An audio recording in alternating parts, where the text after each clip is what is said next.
स्वार्थ पाहायला मिळतो आणि म्हणून मी उदास आहे. आणि पुढे सांगतात नारद, असंच मी फिरत फिरत पुढे गेलो आणि असा विचार केला की चला आता आपण जिथे भगवंताचा अवतार झाला होता, भगवंतांनी लीला केल्या होत्या, त्या वृंदावनामध्ये जाऊ. जब मैं सारे तीरथ घूमते घूमते वृंदावन पहुंचा तो मैंने वहां पर देखा एक जवान नारी, एक जवान स्त्री जिसकी उम्र लगभग 16 साल की होगी.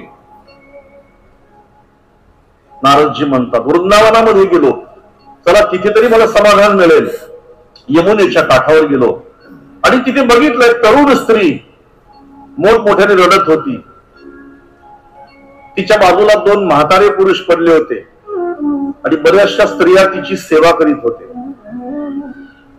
नारदाने विचार केला आपण ब्रह्मचारी आहोत.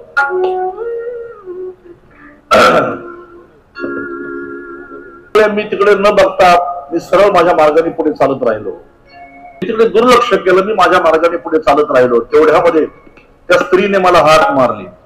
भो भो साधो क्षणम तिष्ठ, हे साधु जरा रुकिए, जरा ठहर जाइए. भो भो साधो क्षणम तिष्ठ मच्चिंताम अपि नाशय, दर्शनम तव लोकस्य सर्व भाग हरम परम.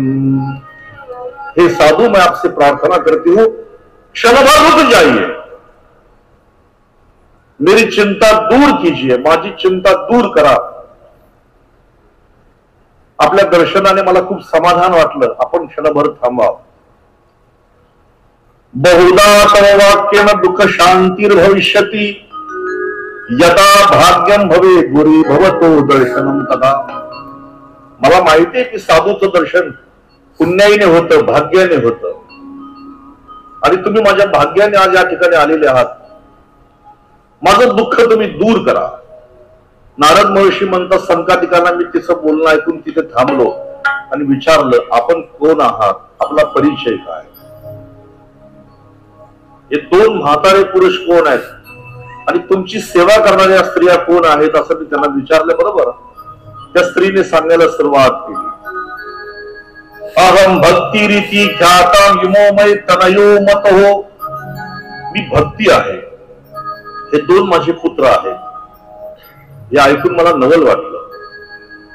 आई 16 वर्षाची आणि मुलं 80 वर्षाची.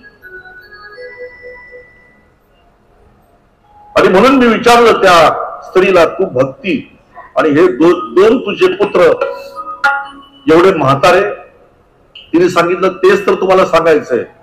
अहम भक्ती रीती ख्याता इमोमय तनयो यतो, ज्ञान वैराग्य नामानो काल योगी नजरजरो. हे काळाच्या योगाने म्हातारे झालेले आहेत. नारद म्हणतात मला प्रश्न पडला की हे 2 पुरुष म्हातारे कसे झाले आणि आई एवढी तरुण कशी. तिने सांगितलं माझा जन्म झाला दक्षिण मध्ये, भक्ती उत्पन्न झाली दक्षिण भारतामध्ये, म्हणून बहुतेक सगळे संत आचार्य हे दक्षिण भारतामध्ये जन्माला आलेले आहेत. उत्पन्ना द्रविडे साहा वृद्धी कर्नाटके गतः.